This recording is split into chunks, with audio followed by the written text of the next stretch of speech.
Welcome back to the show. Many thanks for staying with us. Now, the Supreme Court has ruled that government acted unconstitutionally when it decided to accept two ex-Guantanamo Bay detainees into the country.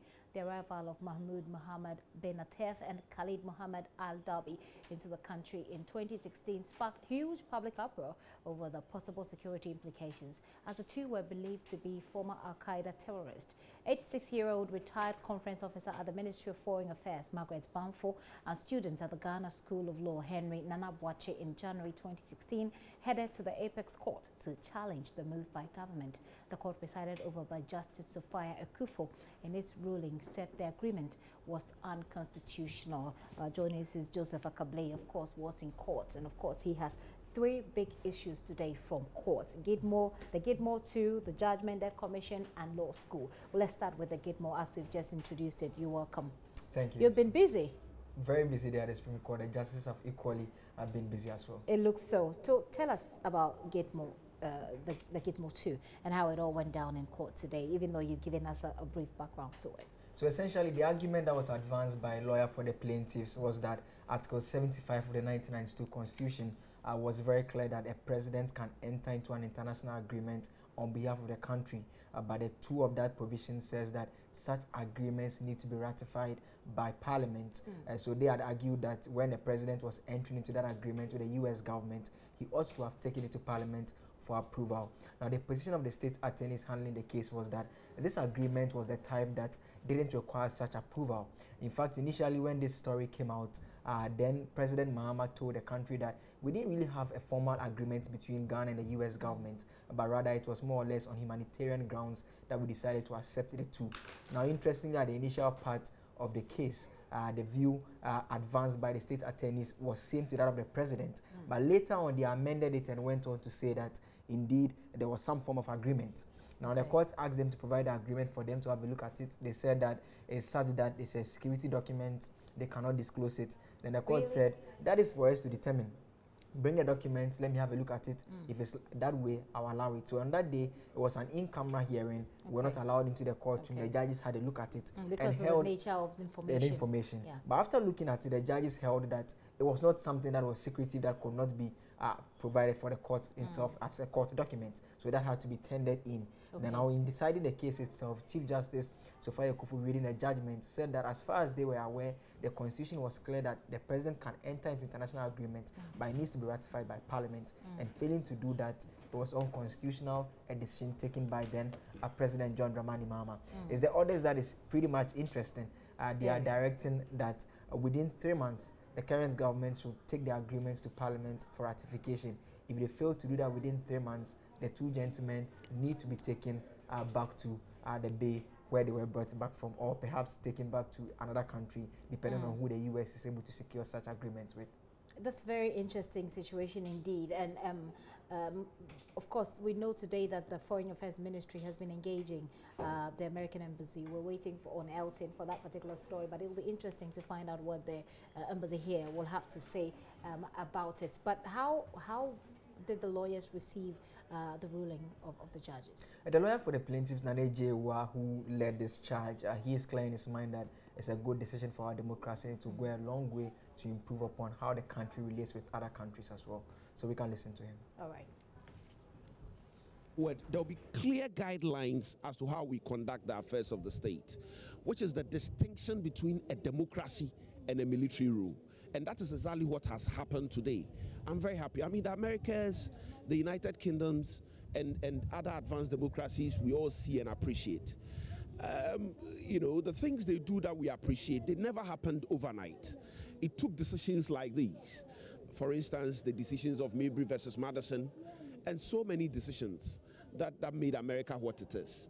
And so I'm very happy. I think that we are going places, and I'm so grateful to God that democracy that was embraced in 1992 is being advanced in various ways through individual efforts, you know, aside what is being done at the level of government by parties such as Nana Boakye and Mrs. Margaret Banfo. And so I'm extremely grateful. You're also playing your part. It's also beautiful.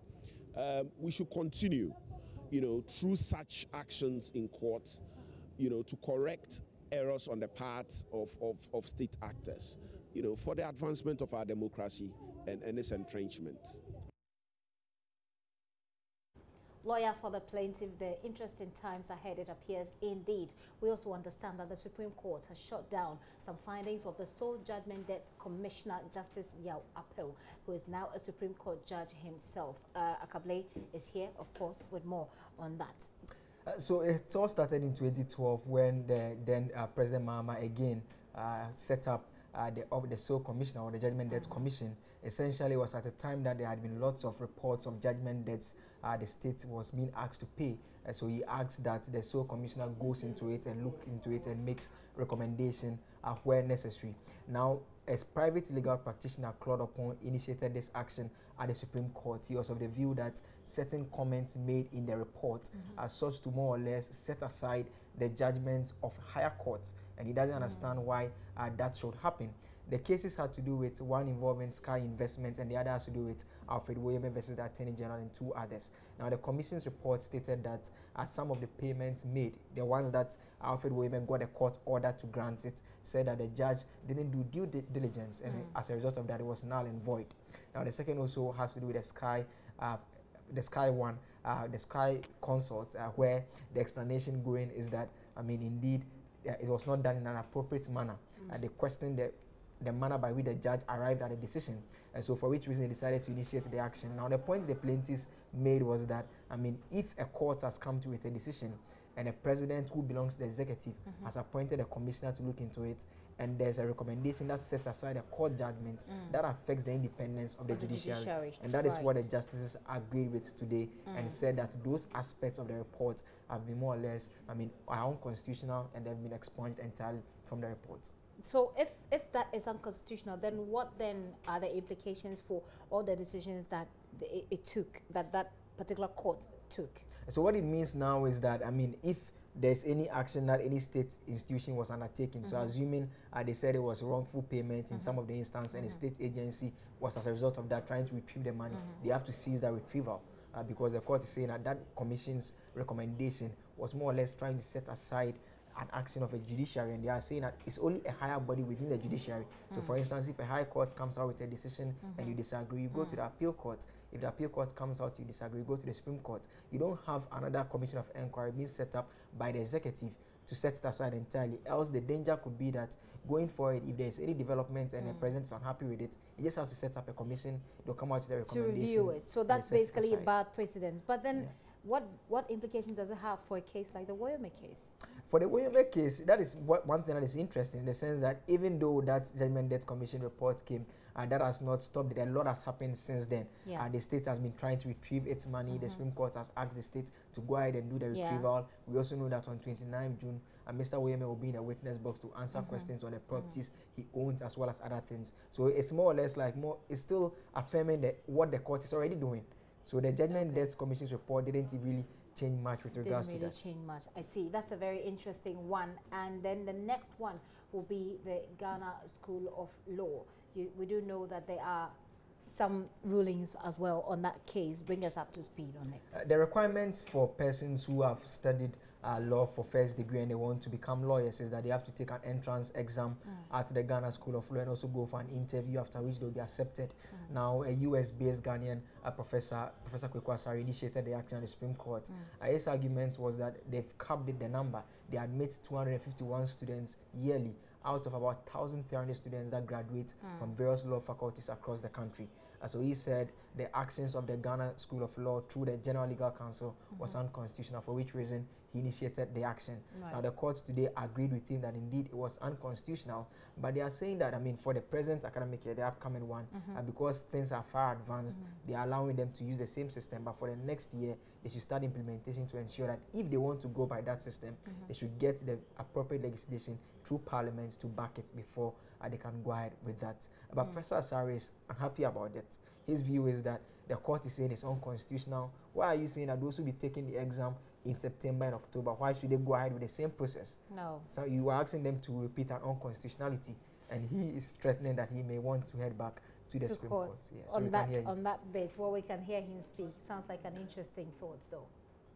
No, the court essentially agreed with my contention that once you have an LLB in Ghana, you are qualified to pursue the professional course.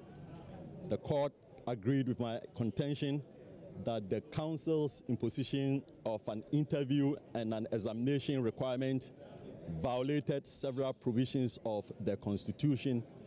And the court basically also said all students who have so qualified should be given the opportunity to pursue their professional education. So I'm thrilled that what I've been saying since 2015, the court has today vindicated those things. You had some reservations after the judgment of the court. Why those reservations, and what do you think should have been? Well, the court said the students, if I understood the court correctly, the students who are currently scheduled to take the exam in 2017 should go ahead and take the exam. And that was confusing to me because the court is asking those students to engage in what the court itself has declared as an unconstitutional act. And I was trying to explain to the court that I don't think it has the power to tell people to go and engage in unconstitutional acts. But I wasn't given the opportunity, and of course I understand why, because the judgment has been rendered, and what I was trying to avoid was to come back to court and tell them you can't do that. If the thing is unconstitutional, then it must not be done. And so I'm extremely confused and worried that the court would say, well, this is an unconstitutional act, but go ahead and do it anyway. I may very well, because it is very confusing. It is extremely confusing. It puts the court in a position where it is telling students to engage in an unconstitutional act. The students, I'm afraid to say, if they read the Constitution, should not follow that order, because the court has said it is unconstitutional for the GLC to give an exam or interviews. And the court is still asking students to go and do that. So if I were a student, I would say, why should I engage in an unconstitutional act? I believe this will probably trigger a new litigation, I'm afraid. And that's what I was trying to prevent, because I was asking the court to think about what it is that they were saying. And if you think about what it is that they are saying, you can understand my trepidation and my angst. That's what I argued, that if the GLC wants to change the law, then there's a mechanism for doing that. You have to rewrite the regulation. Now, when you rewrite the regulation, it has to undergo parliamentary scrutiny. It goes to Parliament. And so the constituents can lobby their parliamentarians that don't vote for this regulation. That's why they are trying very hard to do it with an administrative fiat, because it's easy. Nobody holds you accountable.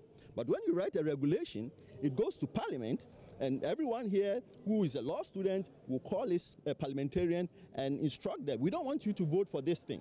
We want to be given the opportunity to pursue our professional law course. And so they should go to Parliament, but I will call on the parliamentarians to reject any attempt to change the regulation. The current regulation works. All we need to do is to expand the number of professional schools in the country. I will still say interesting times ahead. Joseph Akable is still here with me.